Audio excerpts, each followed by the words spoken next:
بسم اللہ الرحمن الرحیم۔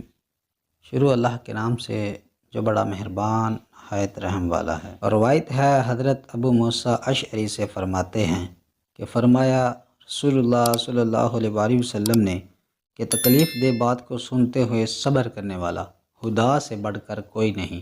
لوگ اس کے لیے اولاد کا دعویٰ کرتے ہیں، پھر بھی وہ انہیں راحت اور رزق دیے جاتا ہے۔ بخاری مسلم۔ شرح حدیث۔ یہاں صبر سے مراد حلم ہے، اسی معنی سے اللہ پاک کا نام صبور یا صبار ہے، نہ کہ وہ صبر جو کہ مجبوری کی وجہ سے ہو۔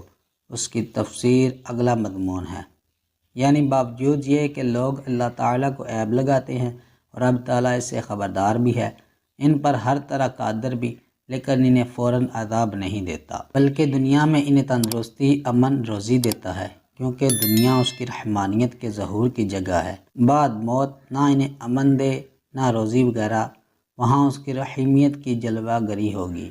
پیارے دوستو، مزید اس طرح کے ویڈیوز دیکھنے کے لیے چینل کو سبسکرائب کریں۔